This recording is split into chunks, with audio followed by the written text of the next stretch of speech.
2025 കേരളം സന്ദർശിക്കാനായി നമ്മുടെ നാട്ടിലേക്ക് ഒഴുകിയെത്തിയ സഞ്ചാരികളുടെ എണ്ണം ഏതാണ്ട് 2.5 കോടിയാണ്. 2.5 കോടി മനുഷ്യർ കേരളത്തിന് പുറത്തുനിന്ന് കേരളം കാണാൻ വന്നു. എല്ലാവരും വിനോദസഞ്ചാരികളായി മൂന്നാറും കോവളവും കുമരകവും കാണാൻ വന്നതല്ല. കുറേ പേർ വന്നത് കേരളത്തെക്കുറിച്ച് പഠിക്കാനാണ്, അറിയാൻ, പഠിക്കാൻ, പകർത്താൻ. എന്തുകൊണ്ട് പട്ടിണി റിപ്പബ്ലിക് എന്നറിയപ്പെടുന്ന ഇന്ത്യയിൽ ഒരു സംസ്ഥാനം മാത്രം ലോകോത്തര നിലവാരത്തിലേക്ക് വളരുന്നു? എന്താണ് അതിൻ്റെ രഹസ്യം? അത് പറയാനാണ്. ഇപ്പോൾ ഏത് ജീവിത സൂചികകൾ എടുത്താലും സ്കാൻഡിനേവിയൻ രാജ്യങ്ങളോടും അമേരിക്കയോടും ഒക്കെയാണ് നമ്മൾ മത്സരിക്കുന്നത്. മാതൃമരണ നിരക്ക്, ശിശുമരണ നിരക്ക്, പ്രതീക്ഷിതായുസ്, പ്രാഥമിക വിദ്യാഭ്യാസത്തിൻ്റെ വ്യാപനം, ആരോഗ്യ പരിപാലനം, പൊതുവിതരണം, ഏത് മേഖലകൾ എടുത്താലും നമ്മൾ ലോകോത്തര നിലവാരത്തിലെത്തി നിൽക്കുകയാണ്. ഇതെങ്ങനെ സാധ്യമായി എന്നാണ് ലോകം വിസ്മയിക്കുന്നത്. ആ വിസ്മയകരമായ വളർച്ചയ്ക്കും മുന്നേറ്റത്തിനും നേതൃത്വം കൊടുക്കാൻ ഇടതുപക്ഷ ജനാധിപത്യ മുന്നണിക്കായി എന്നതാണ് 10 വർഷത്തെ കേരളത്തിൻ്റെ ഭരണം ലോകത്തോട് വിളിച്ചു പറയുന്നത്. സാധാരണ ഇടതുപക്ഷത്തിനെതിരായി ഉയരുന്നൊരു വിമർശനം, ചില കേന്ദ്രങ്ങൾ ഉയർത്തുന്ന വിമർശനം, LDF അധികാരത്തിൽ വരുമ്പോൾ ക്ഷേമ പെൻഷനും മറ്റുമൊക്കെ നന്നായിട്ട് കൊടുക്കും, എന്നാൽ വൻകിട വികസന പദ്ധതികളിൽ അത്രയ്ക്ക് താല്പര്യം കാണിക്കില്ല എന്നതാണ്. ഒരടിസ്ഥാനവും ഇല്ലാത്ത വിമർശനമാണ്, യാതൊരു അടിസ്ഥാനവും ഇല്ല. എങ്കിലും ആവർത്തിച്ച് പ്രചരിപ്പിച്ചതുകൊണ്ട് ചിലരുടെ എല്ലാം മനസ്സിൽ ഒരു പൊതുബോധമായി അത് നിന്നിരുന്നു. പക്ഷേ ഇപ്പോഴോ അത്തരം പ്രചാരവേലയെയും കേരളത്തിലെ സാമാന്യ ജനം തള്ളിക്കളയുന്നു. കാരണം സ്വാനുഭവങ്ങളുടെ അടിസ്ഥാനത്തിൽ കഴിഞ്ഞ 10 വർഷം കേരളത്തിലുണ്ടായ മാറ്റം വൻകിട വികസന പദ്ധതികളും സാധാരണ ജനങ്ങളുടെ ജീവിതത്തിൽ ആശ്വാസമേകിയ ജനക്ഷേമ പദ്ധതികളും രണ്ടും സമന്വയിപ്പിച്ചുവെന്ന് ജനം തിരിച്ചറിയുന്നുണ്ട്. എത്ര വൻകിട പദ്ധതികൾ, കേരളത്തിൻ്റെ മുഖച്ഛായ മാറ്റിയ ബൃഹത് പദ്ധതികൾ. അതിൽ തന്നെ ചിലതെല്ലാം ഉമ്മൻചാണ്ടി ഭരണകാലത്ത് അസാധ്യം എന്ന് തീർപ്പ് കൽപ്പിച്ച് ഉപേക്ഷിച്ച പദ്ധതികൾ. ദേശീയപാത വികസനം, കൊച്ചി ഇടമൺ പവർ ഹൈവേ, ഗെയിൽ വാതക പൈപ്പ് ലൈൻ, ഇതെല്ലാം UDF കാലത്ത് ഉപേക്ഷിച്ചതല്ലേ? അസാധ്യമെന്ന് ഫയലിൽ എഴുതിയതല്ലേ? എന്നേക്കുമായി ഉപേക്ഷിച്ച പദ്ധതികൾ, മൺമറഞ്ഞ പദ്ധതികൾ. മരിച്ചുപോയ മനുഷ്യർക്ക് ജീവൻ നൽകാനാകുമോ എന്നാരെങ്കിലും ചോദിച്ചാൽ ഈ 2026 അതിൻ്റെ മറുപടി ഇല്ല എന്ന് തന്നെയാണ്. അത് സാധിക്കില്ല. ആധുനിക വൈദ്യശാസ്ത്രം ഇത്രമാത്രം പുരോഗമിച്ചിട്ടും ഒരാൾ മരിച്ചു പോയാൽ പിന്നെ ജീവൻ കൊടുക്കാനൊന്നും പറ്റില്ല. അതുകൊണ്ടാണ് കോൺഗ്രസ് എത്ര ശ്രമിച്ചാലും ഈ രാജ്യത്ത് ജീവൻ വെക്കാത്തത്. മരിച്ചാൽ മരിച്ചതാണ്, അതാണ് സ്ഥിതി.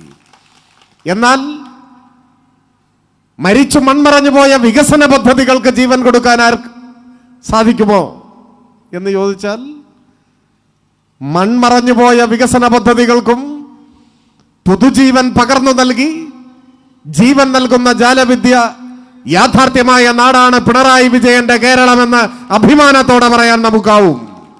അതാണ് ഗെയിൽ പൈപ്പ് ലൈൻ, അതാണ് കൊച്ചി ഇടമൺ പവർ ഹൈവേ, അതാണ് ദേശീയപാത വികസനം.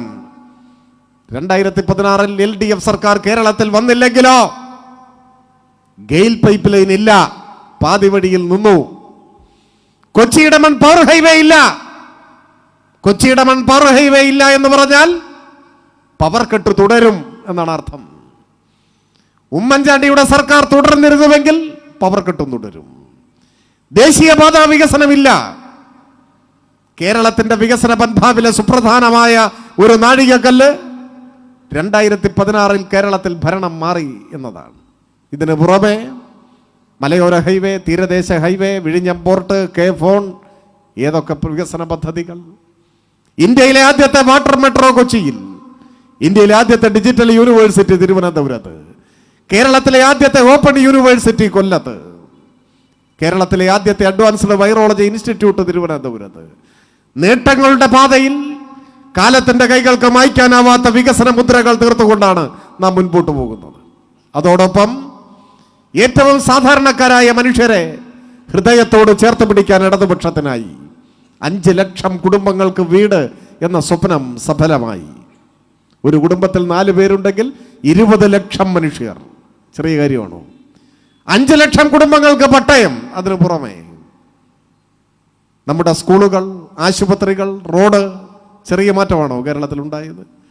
62 ലക്ഷം മനുഷ്യർക്ക് മാസം 2000 രൂപ പെൻഷൻ ഇന്ത്യയിൽ, കേരളത്തിൽ മാത്രം. ഇപ്പൊ ഇവര് വന്നാൽ കൊടുക്കുന്നല്ലേ പറയുന്നത്. തെലങ്കാനയിൽ വന്നല്ലോ, പെൻഷൻ പ്രഖ്യാപിച്ചു, കൊടുത്തു തുടങ്ങി. ഇപ്പൊ കിട്ടിയിട്ട് എത്ര നാളായി? തെലങ്കാനയിലെ കുടിശ്ശിക നിങ്ങൾ വായിച്ചില്ലേ വാർത്ത? 25 മാസമാണ് പെൻഷൻ കുടിശ്ശിക. കേരളത്തിൽ 18 മാസം ഉണ്ടായിരുന്നുള്ളൂ ഉമ്മൻചാണ്ടി കാലത്ത്. ഇപ്പോൾ 25 മാസമാണെന്ന് വെച്ചാൽ 2 വർഷവും 1 മാസവുമായി തെലങ്കാനയിൽ പെൻഷൻ ഇല്ല. അല്ലെങ്കിൽ ഇവിടുത്തെ 2000 രൂപ പെൻഷനൊന്നും അവിടെ ഇല്ല, അവിടെ നിസ്സാരം. പക്ഷേ അത് കൊടുത്തിട്ട് ഇത്രയായി. എന്ന് കേരളത്തിൽ UDF അധികാരത്തിലെത്തുന്നുവോ അന്ന് അവസാനിക്കും പെൻഷൻ, അന്ന് അവസാനിക്കും. അപ്പൊ ചോദ്യം ഇതാണ്, പെൻഷൻ മുടങ്ങണോ? സ്കൂൾ പൂട്ടണോ? PSC നിയമനം മരവിപ്പിക്കണോ? പവർ കട്ട് തിരികെ വരണോ? കേരളം നശിക്കണോ? അതാണ് ചോദ്യം. നശിക്കണം എന്ന് ആരെങ്കിലും പറയൂ? ഞാൻ കൂടുതൽ ദീർഘിപ്പിക്കുന്നില്ല. ഈ മഹാനേട്ടങ്ങളോടൊപ്പം ലൈഫ് ഭവന പദ്ധതി, ദേശീയപാത വികസനം, പട്ടയം നൽകിയ പരിപാടി, സ്കൂളുകൾ ഹൈടെക് ആയത്, ക്ലാസ് മുറികൾ സ്മാർട്ടായത്, പാഠപുസ്തകം സ്കൂൾ തുറക്കുന്നതിന് മുൻപ് കിട്ടിയത്, വീട്ടമ്മമാരുടെ പെൻഷൻ ചരിത്രത്തിലാദ്യമായി കേരളത്തിൽ തുടങ്ങിയത്, യുവജനങ്ങളുടെ സ്റ്റൈപ്പൻഡ് പദ്ധതി രാജ്യത്താദ്യമായി ആരംഭിച്ചത്, ക്ഷേമ പെൻഷൻ വർദ്ധിപ്പിച്ചത്, ഇങ്ങനെയുള്ള എണ്ണിപ്പറയാവുന്ന മഹാനേട്ടങ്ങളെക്കാൾ മുൻപ് നമ്മൾ ഓർത്തിരിക്കേണ്ട മറ്റൊരു സുപ്രധാനമായ നേട്ടമുണ്ട്. ഒരുപക്ഷെ അതാണ് ആദ്യം ഓർക്കേണ്ടത്. എന്താണത്? 10 വർഷത്തെ LDF സർക്കാരിൻ്റെ ഏറ്റവും വലിയ നേട്ടമെന്ന് പറഞ്ഞാൽ സമാധാനമായി കേരളത്തിൽ ജീവിക്കാം എന്നതാണ്. ഇതൊരു ചെറിയ കാര്യമല്ല. ഇന്ത്യയിൽ മറ്റെവിടെയും ഇങ്ങനെയില്ല. ഓരോ സംസ്ഥാനത്തു നിന്നും പുറത്തു വരുന്ന വാർത്തകൾ എത്രമാത്രം വേദനാജനകമാണ്. എത്ര നിരപരാധികളാണ് കൊല്ലപ്പെടുന്നത്. സാധാരണക്കാരായ മനുഷ്യർ മതത്തിൻ്റെ പേരിൽ, വിശ്വാസത്തിൻ്റെ പേരിൽ, ജാതിയുടെ പേരിൽ അരുംകൊല ചെയ്യപ്പെടുന്ന വാർത്തകൾ. ഇപ്പൊ പലരുടെയും മനസ്സിൽ മണിപ്പൂരൊക്കെ ആയിരിക്കും. 1000 കൊല്ലപ്പെട്ടു. അത് മാത്രമല്ല, വിദ്വേഷത്തിന്റെ വിത്ത് വിതച്ച മനുഷ്യരെ മതത്തിന്റെ പേരിൽ തമ്മിലകറ്റി വർഗീയ സംഘർഷങ്ങൾ ഉണ്ടാക്കി സ്വാർത്ഥ ലാഭം കൊയ്യുന്ന കൊടിയ വർഗീയവാദികളുടെ വിഹാരരംഗമായി ഇന്ത്യ മാറിയില്ലേ? ഉത്തരേന്ത്യയിൽ മാത്രമല്ല, ദക്ഷിണേന്ത്യയിലേക്ക് വരികയാണ്. ഇദ്രിസ് പാഷ കൊല്ലപ്പെട്ടത് കർണാടകയിലാണ്. നമ്മുടെ സഹോദരൻ മലയാളിയായ അഷറഫ് അതിർത്തിക്കപ്പുറത്ത് മംഗലാപുരത്ത് വെച്ചാണ് ക്രൂരമായി അടിച്ചു കൊന്നുകളഞ്ഞത്. അതിർത്തി വരെ എത്തി, കേരളത്തിലേക്ക് വന്നിട്ടില്ല. കേരളത്തിൽ കഴിഞ്ഞ 10 കൊല്ലമായി ഒരൊറ്റ വർഗീയ കലാപം ഉണ്ടായില്ല. വർഗീയ കലാപങ്ങളിൽ ഒരാൾ പോലും കൊല്ലപ്പെട്ടില്ല. ഒരു മനുഷ്യന്റെ ഒരു തുള്ളി രക്തം പോലും പൊടിഞ്ഞില്ല. അതെന്താ? കേരളത്തിലെ വർഗീയവാദികളെല്ലാം വിസയെടുത്ത് അമേരിക്കയിലേക്ക് വണ്ടി കയറിയോ? ഇല്ല, നമ്മുടെ നാട്ടിൽ തന്നെ ഉണ്ട്. പക്ഷേ മാളത്തിലാണ്, പുറത്തിറങ്ങാൻ പറ്റില്ല. 10 കൊല്ലമായി മാളത്തിൽ ഇങ്ങനെ ഇരിക്കുകയാണ് വർഗീയവാദികൾ. അതെന്താ പുറത്തിറങ്ങാത്തത്? പുറത്തിറങ്ങിയാൽ, വർഗീയ കലാപത്തിന് കോപ്പ് കൂട്ടിയാൽ, ഏത് കൊലക്കൊമ്പനായാലും കയ്യിൽ വിലങ്ങണിയിച്ച് പുറങ്കിലടയ്ക്കും. അതിന് കെൽപ്പുള്ള ഒരു സർക്കാർ ഈ കേരളത്തിലുണ്ട് എന്ന് നന്നായി അറിയാവുന്നത് കൊണ്ട് എല്ലാ വർഗീയവാദികളും മാളത്തിൽ ഒളിച്ചിരിക്കുകയാണ്. UDFന്റെ കാലത്തോ എണ്ണം പറഞ്ഞ കോൺഗ്രസിന്റെ നേതാക്കൾ ഉമ്മൻചാണ്ടിയും AK ആന്റണിയും കരുണാകരനും കേരളത്തിലെ മുഖ്യമന്ത്രി കസേരയിൽ ഇരുന്ന കാലത്തോ എത്ര വർഗീയ കലാപങ്ങൾ, എത്ര നിരപരാധികൾ കൊല്ലപ്പെട്ടു. നമ്മുടെ നാട് മറക്കാൻ ആഗ്രഹിക്കുന്ന എത്ര സംഭവങ്ങൾ. മാറാട് ഓർമ്മയില്ലേ? തൈക്കൽ. ഞാൻ ഓരോന്നോരോന്നായി പറയുന്നില്ല, നാട് മറക്കാൻ ആഗ്രഹിക്കുന്നതാണ്.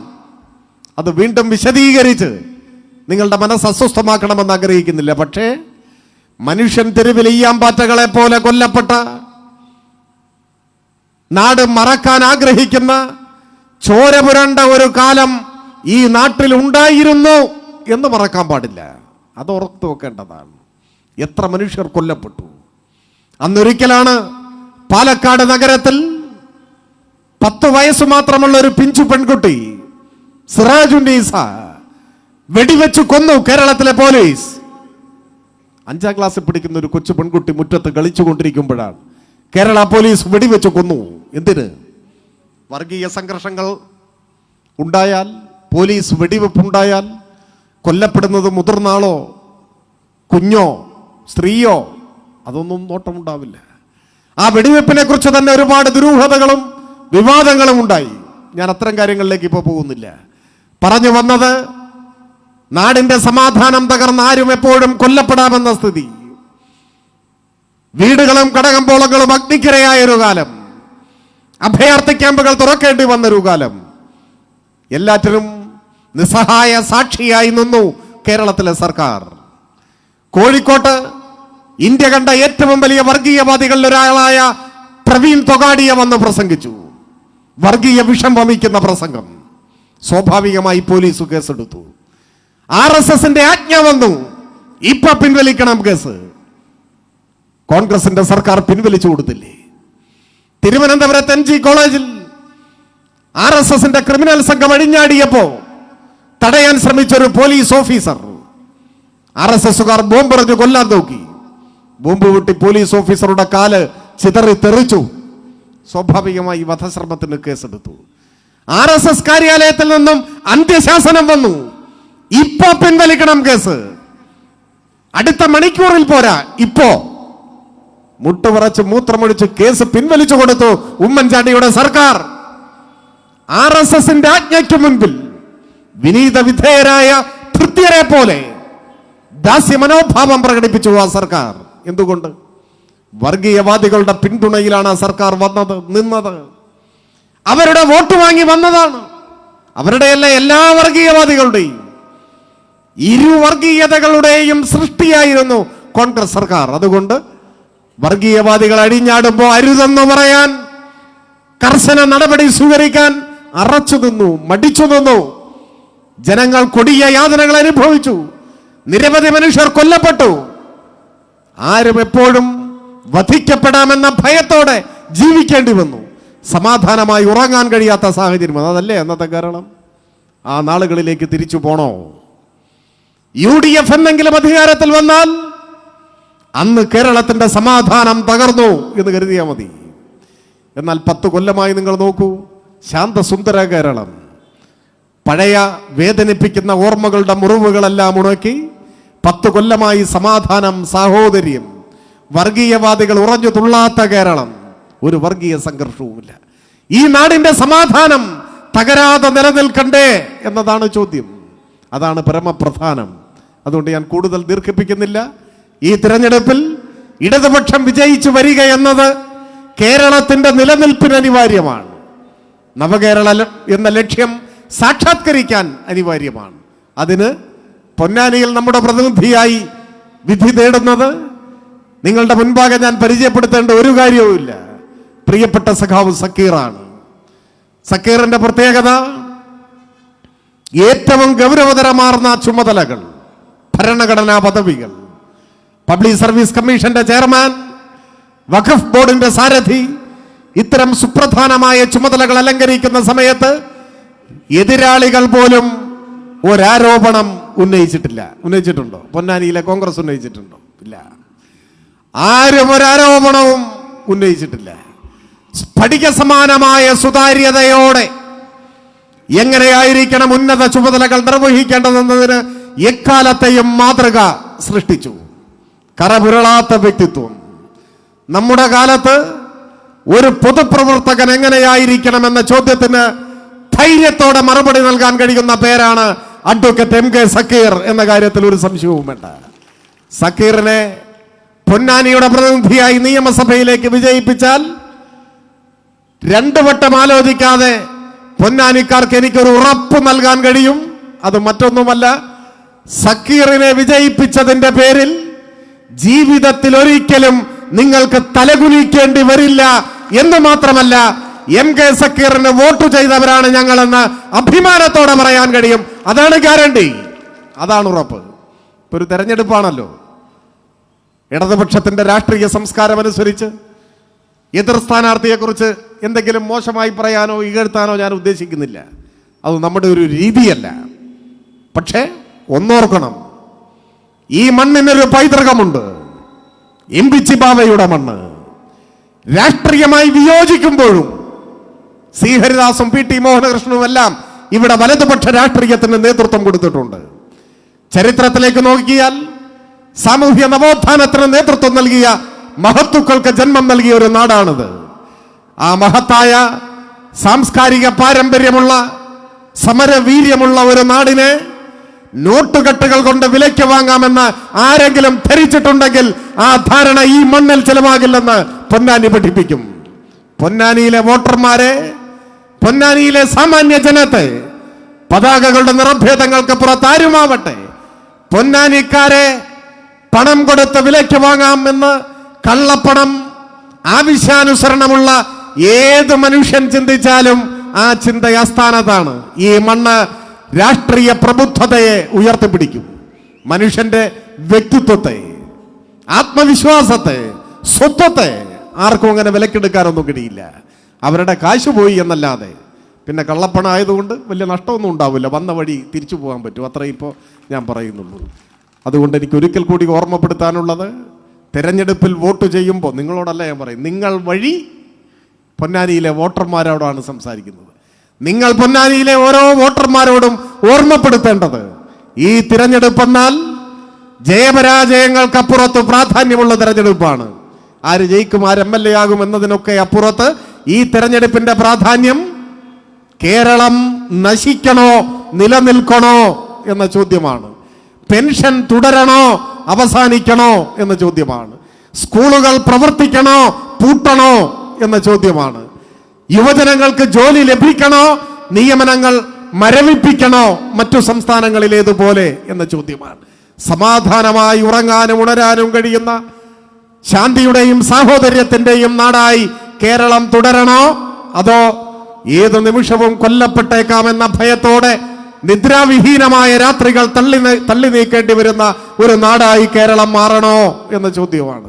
കേരളത്തിനു വേണ്ടിയാണ് LDF വോട്ട് ചെയ്യേണ്ടത്. വോട്ട് ഫോർ LDF എന്ന് പറഞ്ഞാൽ അർത്ഥം വോട്ട് ഫോർ കേരളം എന്നാണ്. കേരളത്തിന് വോട്ട് ചെയ്യുക, LDF ജയിപ്പിക്കുക. പൊന്നാനിയിൽ സക്കീറിന് വോട്ട് ചെയ്യുക എന്ന് പറഞ്ഞാൽ കേരളം നിലനിൽക്കാൻ പൊന്നാനിക്കാർ ഇടതുപക്ഷത്തോടൊപ്പം നിൽക്കുക എന്നാണ് അർത്ഥം. അതുകൊണ്ട് വരാനിരിക്കുന്ന ദിവസങ്ങളിൽ, മണിക്കൂറുകളിൽ ഈ നാട്ടിലെ എല്ലാ വിഭാഗം ജനങ്ങളുടെയും സമ്മതിദാനാവകാശം കേരളത്തിന്റെ ഭാവിയെ കരുതി ചുറ്റികരിവാൾ നക്ഷത്രമടയാളത്തിൽ LDF സാരഥി സഖാവ് സക്കീറിന് നൽകി വൻപിച്ച ഭൂരിപക്ഷത്തോടെ, ചരിത്ര ഭൂരിപക്ഷത്തോടെ വിജയിപ്പിക്കാൻ എല്ലാവരോടും അഭ്യർത്ഥിക്കാൻ നിങ്ങളോട് ഞാൻ അഭ്യർത്ഥിക്കുകയാണ്.